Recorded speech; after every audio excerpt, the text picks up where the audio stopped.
Boa tarde, nação. Vamos para as últimas informações importantes do Flamengo nesse vídeo. Se gostar do vídeo, se inscreva-se no canal. Se você gosta de apostas, tem um link nos comentários. Se cadastrando por ele você ganha R$30 para apostas. Vamos para o vídeo. Que divide opiniões, e nós estamos aqui no Bate-Pronto da Jovem Pan para falar desse Flamengo. Perdeu por 1-0 para o Vasco da Gama. E aí, Mauro César Pereira, é claro que é início de temporada, também é início de trabalho do Vitor Pereira, mas o quanto que esses resultados do Flamengo, o fracasso na Recopa, Supercopa, ontem perdeu o Clássico aí para o Vasco, quanto que esses resultados ruins do Flamengo aceleram um processo de dúvida quanto ao trabalho do Vitor Pereira, Mauro? Pedro, eu acho tudo isso uma grande palhaçada, sabe? A gente aqui no Brasil, a gente elogia trabalhos longevos que dão resultado e a gente não tem paciência nenhuma com uma reestruturação de um clube, de um time. O Flamengo é campeão brasileiro da Copa do Brasil, né? Parece que o Flamengo está num jejum de títulos enorme, né? Alguns clubes, como o caso do Corinthians, quando ficou atrás do Água Santa de São Bernardo, só ganhou do Mirassol e ganhou agora do Santo André. 2 times eliminados assim com larga margem. É só agenda positiva. Eu acho isso impressionante. Eu entendo que é uma reestruturação, o Flamengo tem que mudar seu modelo de jogo, isso não se faz de uma hora para outra. É óbvio que os resultados não são satisfatórios, mas tem dois caminhos que o Flamengo tinha, né? E eles escolheram um caminho. Ou você muda no começo da temporada e coloca em risco títulos menores, como Supercopa, Recopa e o próprio estadual, ou muda no meio do ano, para tentar uma mágica e ganhar ali o brasileiro e tal, que no ano passado, por exemplo, o Flamengo não conseguiu acompanhar o líder, que era o Palmeiras, no Brasileirão. Aí apostou tudo nos 2 mata-mata e conseguiu êxito. Mas desde setembro já não jogava bem com a antiga comissão técnica. Havia também problemas ali, muito evidentes, muito evidentes. Então fizeram uma mudança, essa mudança até agora não deu resultado. Não é de uma hora para outra que essas coisas acontecem. A forma de jogar do time é uma forma já muito desgastada. Alguns jogadores continuam mal fisicamente, mal tecnicamente, vivendo de alguns momentos, alguns lampejos. Foi um jogo razoável do Flamengo no primeiro tempo. O Vasco fez um jogo bem diferente do que gosta do Barbieri. O Barbieri se adequou muito bem à situação. O Vasco jogou com pouca posse de bola, jogou marcando no seu campo, subiu pouco a marcação, exceto em alguns momentos no primeiro tempo, muito pouco no segundo, especialmente depois que fez o gol, que eu achei que foi até uma falha do Santos, uma bola defensável, e do Cebolinha, que não marcou o Puma Rodrigues, que fez o arremate de fora da área, meio que chutou do jeito que veio, né? O jogador que tinha acabado de entrar, que tinha que diminuir o espaço, chegou atrasado na disputa e o goleiro aceitou. Um chute de tão longe o goleiro não pode tomar, acho eu. Não diria que é um frango, não é um frango, mas é uma bola defensável. De muito longe o goleiro tem que chegar na bola, ele nem perto chegou. Depois pegou um pênalti, mas acontece o pênalti em função de todo o cenário da partida depois daquilo. Isso é assim mesmo, acho que é perfeitamente normal. As pessoas ficam histéricas por conta de um campeonato menor, imaginando que tudo vai ser um desastre, né? Acho que é bem diferente o momento do Paulo Souza com relação ao Vitor Pereira. Pelas informações que tenho, o desgaste que o Paulo Souza tinha com os jogadores não ocorre com o técnico atual, embora muita gente tente plantar notícias de bastidores, dizendo que há uma péssima relação. Hoje eu li uma aqui, eu vou até ler, essa aqui eu quero compartilhar com vocês. Um colega lá do Rio postou o seguinte no Twitter: isso é uma peça, o Bruno vai gostar. Tenho certeza que o Bruno vai se amarrar, porque essa é muito boa. Olha só, não vou falar o nome do colega, porque eu não vou ficar botando pilha aqui, mas eu tenho que compartilhar, desculpa, amigo. Um familiar de uma fonte com acesso ao Ninho do Urubu contou que viu o último treino do Vitor Pereira antes do jogo contra o Del Valle e ficou abismado que, com o time precisando reverter resultado com gols, o técnico se limitou a treinar lances de bola parada. Um familiar de uma fonte com acesso a um ninho virou fonte de... Isso é uma piada, né, gente? Sobrinho do vizinho, da tia. Pelo amor de Deus. Tem jornalistas, entre aspas, que se houve conversa no elevador, sabe, o porteiro conversando com um funcionário do prédio. Ah, não, porque o meu primo conhece o empresário do jogador. O cara publica. Tem gente que faz isso. Ah, publica e dá audiência. Olha que dá audiência. Isso é assustador. Isso aqui não existe, gente. Pare para pensar. Olha o nível. Isso é o quê? Isso é uma tentativa muito clara de você aproveitar todo o burburinho que é para faturar o engajamento. Aí o cara começa... Não estou dizendo que não tenham falado, mas se um familiar de um amigo me fala, ok, beleza. Até eu brinquei aqui na rede social, coloquei, vem cá, deve ser um grande conhecedor de métodos de treinamento. Minha tia, se assistir um jogo, ela vai achar alguma coisa também, coisa ruim. Não é notícia. E outra coisa, o familiar, digamos que o familiar do amigo, sei lá do quê, viu um pedaço do treino. Você pode ter visto um pedaço, o cara treinou bola parada. Não significa que o treino se resuma a isso. O treino não se resume a um dia. Né? E outra coisa, quem viu o jogo na terça-feira, viu o time jogando num sistema diferente. Aquilo foi treinado, óbvio. Ele usou o Thiago Maia quase como lateral esquerdo. O pessoal chamou de terceiro zagueiro, mas não foi ontem de novo. que eu acho até que ele está preparando ali o terreno para o Felipe Luiz fazer esse papel que ele fazia com o Rogério Ceni, que é um falso terceiro zagueiro, para liberar ali o Ayrton Lucas, e agora até ele pode jogar como o Thiago se machucou, e o Felipe está voltando de lesão, não sei se joga contra o Fluminense, e imagina que ele coloque o Ayrton Lucas, como terminou o jogo ontem, como lateral, ali mais contido, e o Cebolinha jogando pela esquerda mais aberto. Eu acho até que ele deveria ter começado assim ontem, mas enfim, aí é fácil agora falar. Então, assim, é uma coisa muito histérica, isso é uma coisa muito maluca, isso não existe, gente. Isso não existe. Isso aqui resume muito bem todo esse frenesi. Agora dá ibope, dá audiência, dá engajamento, falar só em crise, crise, crise. Vamos imaginar o seguinte, a situação do Botafogo. O Botafogo nem depende, o Botafogo é SAF, tem investimentos, tem um técnico há quase um ano, o Botafogo não depende dele para se classificar. E o Santos, que a gente entende todos os problemas do Santos, mas o Santos não conseguiu se classificar no Campeonato Paulista. Terceiro ano seguido. O Corinthians, nos últimos 6 jogos, venceu apenas o Santo André e o Mirassol em casa. 2 times super eliminados. As empatou com o Santos também, bem eliminado. Empatou com a Ponte, empatou com o Palmeiras em casa, quase perdeu. Fez até bom jogo, fez bom jogo, é verdade, eu elogiei aqui. Então, se você olhar só o resultado, o copo meio cheio, meio vazio, ele é muito fácil de distribuir, exceto o Palmeiras, que é o líder, que é o time que... Por que o Palmeiras é tão consistente? São 2 anos e pouco de trabalho, o jogador... Quantas vezes o Abel Ferreira treina na bola parada? Por que o Rony faz tanto gol de cabeça? A gente elogia tanto aqui. Porque aquilo é muito bem treinado. Então, se o familiar aqui fosse no CT do Palmeiras, ia falar, nossa, o Abel Ferreira está treinando só a bola parada. Sim, ele ganha jogo assim. Ele ganha jogo assim, que ele treina bola parada defensiva e ofensiva. Mas não treina só a bola parada, ele treina várias situações de jogo. Alguém acha que o Vitor Pereira, um técnico já com passagem em vários clubes internacionais, só sabe treinar bola parada? Sinceramente, quem é essa pessoa? Que crédito tem isso? Mas isso aqui me lembra o quê? Quando o Ceni foi fritado, não pelos jogadores, mas por pessoas dentro do CT, teve o famoso áudio vazado, que o cara falou, ó, não espalha pra ninguém. O cara gravou o áudio e falou, não espalha pra ninguém. Quer dizer, é uma brincadeira, né? Aí o cara criticava o Ceni, falava sandices, como por exemplo, ele quer jogadores do Fortaleza. Sim, ele pedia jogador, digamos, do Real Madrid. Não temos dinheiro. Na época era vai do Fortaleza. Aí vai descendo, né? Eu quero então um jogador aqui do, sei lá, do Atlético Mineiro. Eu quero um jogador então do Grêmio. Não dá. Então me traz uns 2 caras do Fortaleza aqui que eu conheço para ver se eu preciso de um volante, eu preciso de um lateral, um cara que seja pelo menos da posição. Não tem dinheiro. Aí quando ele foi demitido, depois aí começou o clube de novo a faturar e tal, a pandemia permitindo a volta do público, né? E aí a coisa mudou, o Flamengo já fez outras contratações depois disso. Mas na época foi assim. Então isso é uma loucura, isso é uma sandice. Eu não vou compactuar com isso. Aliás, o colega o Bernardo Ramos, outro dia, até postou no Twitter uma coisa certa e falou, não vou mais participar de nenhuma discussão sobre esse negócio de bico do corvo, o técnico vai cair, ainda mais nesse tipo de situação. Eu acho que ele está certo, eu pretendo fazer a mesma coisa, não tem cabimento. Não tem cabimento esse tipo de discussão. Eu não vou ser incoerente. Eu estava vendo nos comentários meus de um ano atrás, sobre o Vitor Pereira. E aí eu vou voltar contigo, porque você começou um raciocínio ali que eu te interrompi. Vamos lá, VP. Naturalmente uma equipa que joga como nós jogamos, que trabalha como nós trabalhamos, que tem trabalhado todos os dias de uma forma exemplar.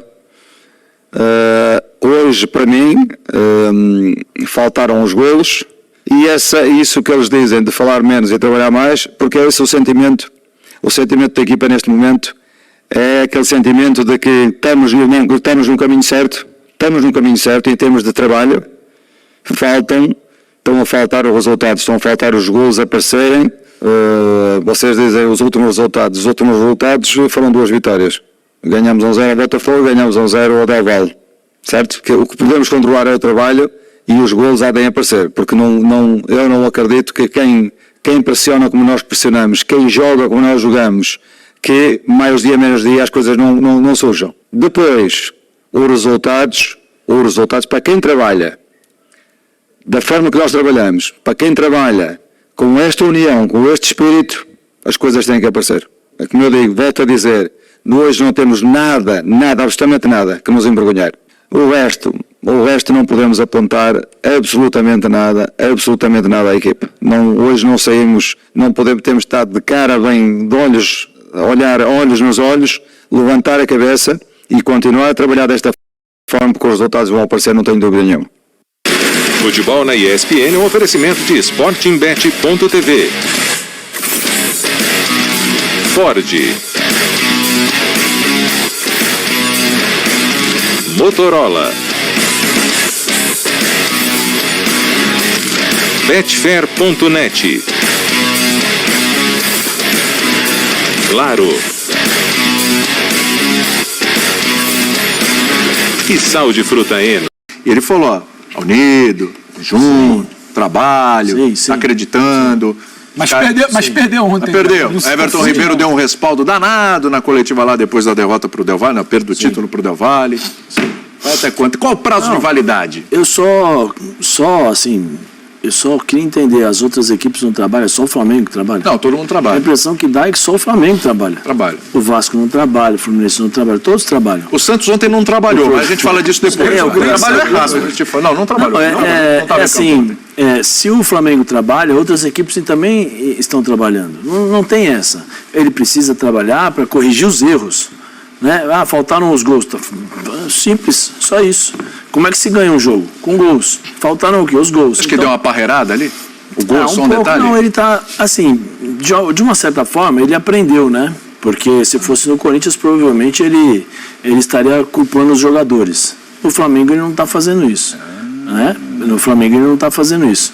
Mas o que ele está falando aí, todos os treinadores fazem, que é trabalhar, acordar todos os dias, os jogadores também, se dedicarem, fazer. Ele tem que entender que o momento é necessário colocar um algo a mais. Esse algo a mais não é ficar fazendo hoje eu vou treinar, testar, não deu certo, eu vou mudar, testar, eu vou mudar. E respondendo à pergunta do fã de esporte, os jogadores do Flamengo agora estão correndo para eles. Eles estão correndo para eles, não é só para o Vitor Pereira, não. Para eles, porque assim, quem joga são os jogadores. O Vitor Pereira tem uma parcela de culpa? Tem. Mas os jogadores também têm. Como a diretoria tem uma parcela de culpa maior sobre isso. Né? Tá todo mundo dentro do mesmo pacote. Não tem como você isentar, não. É só o Vitor Pereira o culpado. Não é só o Vitor Pereira. O Gabigol, né? O Arrascaeta, que agora, pelo menos nesse jogo aí, foi um pouquinho mais... Tem uma mobilidade um pouquinho maior. Você tem o Everton Ribeiro, que até agora a gente está tentando descobrir qual a posição, porque ele já jogou em todas as posições do meio campo, né? O Vidal, o Pulgar se machucou, né? Mas o Matheus, o Gonçalves, o menino tá voando, por que não coloca o moleque para jogar? Se tirar o Vidal vai pegar a chuteira, vai jogar no banco. Sim. Melhor deixar o Vidal assim, lá, né? Eu acho que o que ele falou ali foi mais para encher a linguiça e tentar se justificar ali. Mas repetiu a mesma coisa independente da Vale, né? Ficar de bem, mas ficar de bem com os jogadores e tal. É o seguinte, William, dentro do vestiário o que manda são 3 pontos. Quando você ganha, o vestiário trabalha com a tranquilidade. Quando você perde, quando você passa por esses problemas, se você não ganhar, vai sobrar para todo mundo. Se perder para o Fluminense, os próximos cobrados serão os jogadores. Porque já cobraram a diretoria, pelo menos que eu sei, parece que já cobraram a diretoria. O Vitor Pereira já tem no jogo do Del Valle já estava time sem vergonha. Sim, o torcedor já gritou. Vitor Pereira já tem aviso prévio até o Carioca. E o próximo, se perder contra o Fluminense, a gente já sabe, infelizmente, o que pode acontecer. Torcida organizada ir lá no CT, cobrar, pegar no pé de jogador, a gente sabe que acontece isso. A medida da expectativa é a medida daquilo que o time pode criar e gerar de expectativa para os seus torcedores. O Flamengo ganha tudo. O próprio Vitor Pereira fez o que fez quando saiu do Corinthians, porque ele viu no Flamengo uma possibilidade de ganhar títulos. Cresceu o olho. Né? E infelizmente não está conseguindo. Nem sempre a vida é fácil da maneira como a gente acha. Eu vou lá, pronto, beleza, pronto, vou acabar, vou fazer tudo. Não. Às vezes na vida a gente precisa ter humildade, saber das suas dificuldades, saber o que você vai ter pela frente, a cobrança. Nem sempre um currículo vitorioso te dá títulos. Claro, sem dúvida. Vários treinadores vitoriosos também já tiveram passagens ruins por alguns clubes. Tem mais vídeo. Opa! E não é torcedor do Flamengo, nem do Vasco. Opa! Para aí. Olá, aqui é Ramon Torres, Timão Maranhão. Eu sou corintiano e estou muito triste com a situação do Flamengo. Estou sentindo toda a dor, quero mandar um abraço para a nação, porque realmente é muito complicado. Mas olha, dá tempo do Vitor Pereira, acertar o time, né? Ainda dá tempo dele arrumar um probleminha com algum jogador de ponta. Eu acho que tem que esperar pelo menos até o final do ano, até para que as coisas possam continuar indo bem no projeto, né? Então, eu tô aqui com a nação triste, viu? Muito triste. Grande abraço, valeu. Força, Flamengo. Ramon, tá rindo? É um cara de pau, hein, Ramon? Você é um cara de pau. Todos os dentinhos. É isso, o torcedor do Corinthians, amigo, tá? Com relação ao Vitor Pereira, é isso. Tem um aqui no estúdio, ele me viu ontem, eu falei, o Vitor Pereira, hein? Aí ontem tinha outro aqui também, ali no meio. Também, os caras... Sabe que eu não entendi? Não é que os caras são necessariamente contra o Flamengo. Tem a rivalidade, o negócio é o Vitor Pereira, não é? Olha lá, nada contra o Flamengo, né? A questão é o Vitor Pereira, não posso falar isso que você falou. Aqui, estamos no horário que você... Vai vazar. É um programa especial, hein? Muito obrigado e... Especial. Um prazer lhe pagar o café. Acho que uma torcida do Brasil hoje é anti-Flamengo, né? Você vê o corintiano torcendo contra o Flamengo, o palmeirense torcendo contra o Flamengo. Tem variantes. É o palmeirense por causa da rivalidade, né? Mas faz a conta aí. Aí tem a rivalidade, aí tem os corintianos que querem ver o Vitor Pereira se arrebentar. Então, mas soma aí, a torcida do Corinthians, que é a segunda maior do Brasil, mais a do Palmeiras, que é a quarta, do Vasco, que é a quinta. Só soma essas três. Fluminense, Botafogo, a maior torcida do Brasil hoje é anti-Flamengo. Eita, nós, hein? Mas isso me chamava a atenção, porque vocês sabem, né, até trazer uma curiosidade do bastidor da redação pro fã de esporte. Jogo do Flamengo aqui, você sabe como é que é. A redação pulsando. E ontem, eu falei, mas não tem tanto vascaíno aqui nessa redação. O que tinha de anti-flamenguista, corintiano, os vascaínos, tinha vascaíno lá ontem, perdido.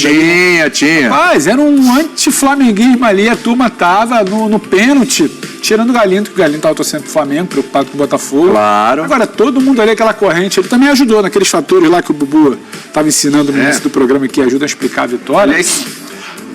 O Flamengo incomoda, né, William? O Flamengo que se engatar, quinta marcha, jogar bem, a qualidade dele, o Flamengo incomoda. Então quem tá do outro lado, pra beliscar alguma coisa, precisa ver um Flamengo instável. Então fica todo mundo ali. Mas isso aí, eu vou falar uma coisa pra você. Isso aí mostra o tamanho e a dimensão do Flamengo. Mas é claro. É isso. O Real Madrid tem o madridismo e o antimadridismo. Então, porque quando você olha pro teu adversário com peninha, com simpatia, com empatia e tal, etc., é porque o teu adversário se apequenou.